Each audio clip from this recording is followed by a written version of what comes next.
Hey guys, Dazzler Magic here. It's finally time for more crazy spoilers from Foundations, the set that was just supposed to be a bunch of generic vanilla cards that aren't that interesting but represent the colors that they're in and an appropriate, if not high CMC. But then instead of doing that, Leyline Axe. 4-cost generic colored equipment. If this card is in your opening hand, you may begin the game with it on the battlefield. Don't even get me started about the logic of having a physical object made out of a leyline. That makes zero sense. Equipped creature gets +1/+1 and has double strike and trample, so very unstoppable. And equip 3. So you do still have to equip it. I'm surprised they didn't say that like the next time a creature enters the battlefield, you can equip this to it or something, like for free. I guess you could say they didn't learn anything from the last leyline, but this would have already been printed and approved by the time that came out.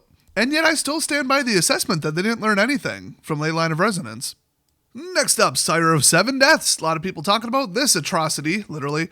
7 cost 7/7, and creature Eldrazi. It has First Strike, Vigilance, Menace, Trample, Reach, Lifelink, and Ward pay 7 life. By the way, this is card 0001 in the set. I think giving every color access to this was a mistake. I think the ward cost being that high was a mistake. There's zero extra anything to get this out. So like back in the day, a generic 7/7 for 7 would be considered an extremely good creature. Now they just took pretty much every single evergreen keyword and just threw it on her. Just absolute atrocity. I mean, ooh, finally something to play around control. No, you're going to get this counterspelled. You're going to be forced to sacrifice this.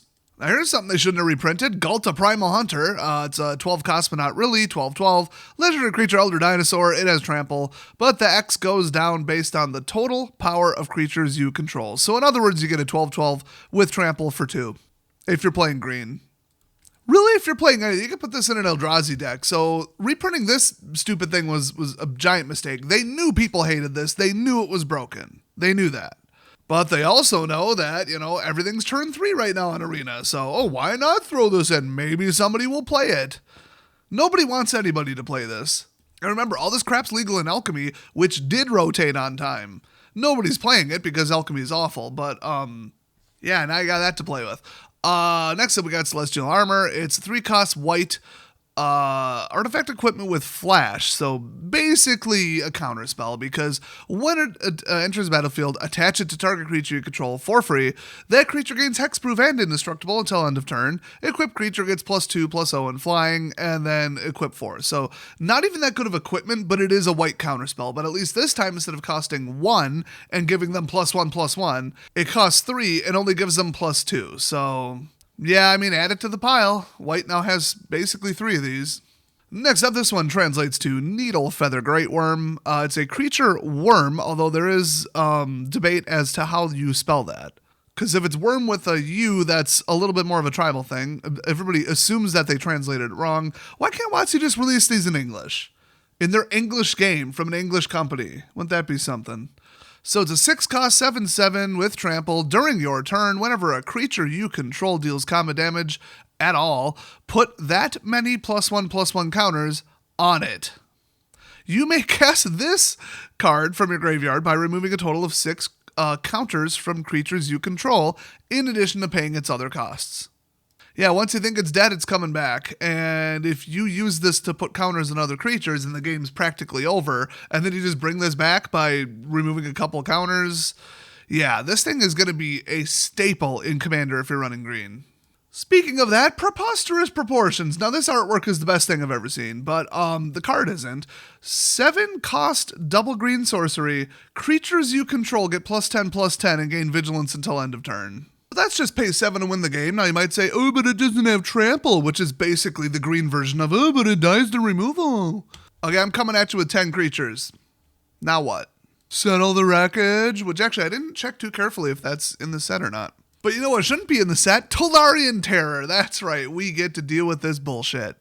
Until 2029, in case you missed that detail. So 5/5 for 1.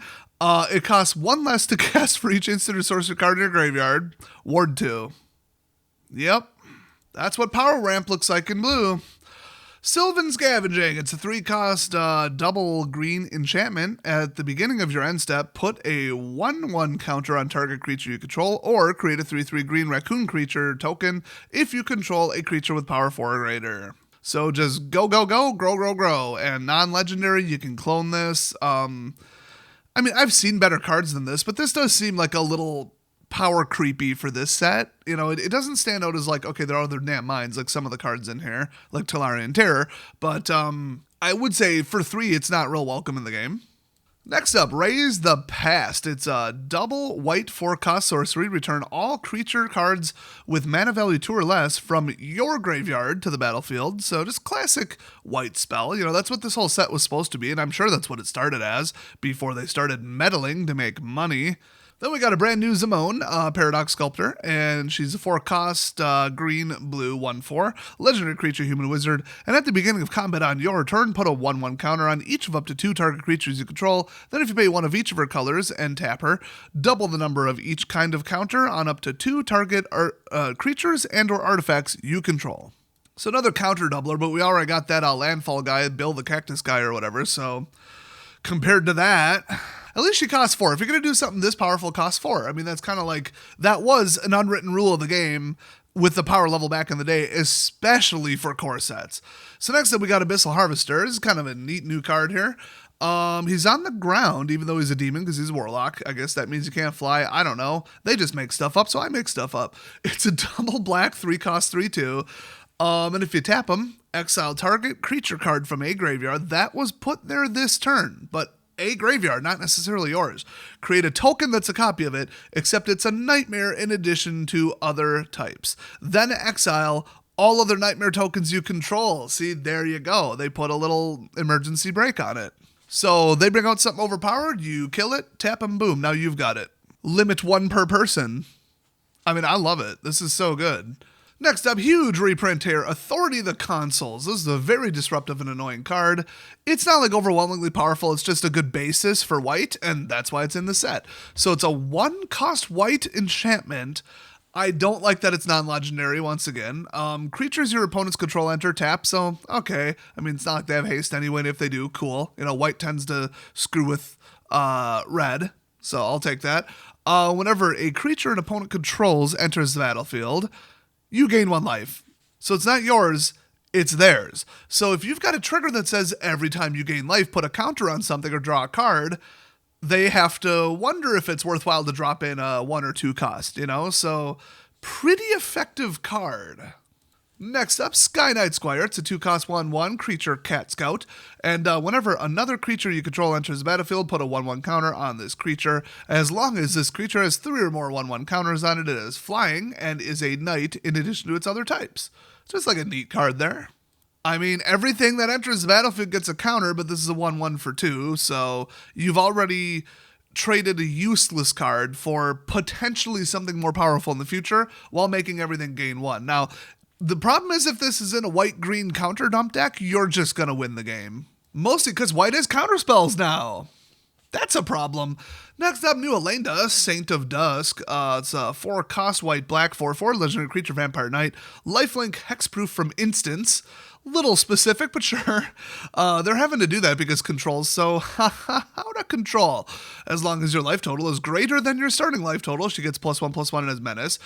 She gets an additional +5/+5 as long as life total is at least 10 greater than your starting life total. Yeah, life gain nightmare that costs 4 and can end the game with a little bit of protection. So, you know, just a neat card. Next up, we got Loot, the furry that they found in the vault. 3-cost green 1/4 legendary creature Beast Noble, apparently. I really don't know his lore, and I'm convinced neither does Watsy. You may play an additional land on each of your turns. But for 3 though. And if you pay 6 and tap them, look at the top 6 cards of your library. You may reveal a creature card with mana value less than or equal to the number of lands you control from among them and put it onto the battlefield. Put the rest on the bottom in a random order. So, Landfall Nightmare, but Landfall you want to get going fast, especially since red's going to kill you on turn 3. This whole set's dead on arrival because of red. I mean, and black, you can't even play your damn deck. They'll just take everything below 3 and just remove it from your hand, and then you can't play anything. Because the rest of their hand is kill spells. So, they have to do something about it, but think about it. What would they ban? Liliana? I mean, that's not the problem. A couple individual hand disruptors, they're just going to reprint them in the next couple sets. Hell, they're probably in this set. Nah, dude, they screwed up. They screwed up. I've been playing on Arena, and you will not go up against anything other than mono black or black mix. It's like 80 to 90% of the high leagues right now. So they have to do something. Banning that stupid ley line wasn't enough. And they'd have to ban 10 cards. They have to ban the color black. I don't know what they're going to do. So, well, I do then. Nothing is what they're going to do. Just slowly burn customers away and oh well. What a bunch of idiots. So next up, Rise of the Dark Realms, a basically impossible to cast card, but one of my favorites. It's a 9 cost, black sorcery, and put all creature cards from all graveyards onto the battlefield under your control. Pretty insanely powerful black nuke, but, you know, good luck getting there in black. I used to cast it with that Crypt Ghast or whatever that would double your swamp output, so you only needed 5. Next up, Healer's Hawk. 1 cost, 1/1 flying with lifelink. It's a reprint. People were losing their minds over this because life gain was completely out of control, and this was deemed to be the reason, or at least a contributing factor that everybody wanted gone. If you ban this, ban that stupid black bat. I mean, that's where I would start.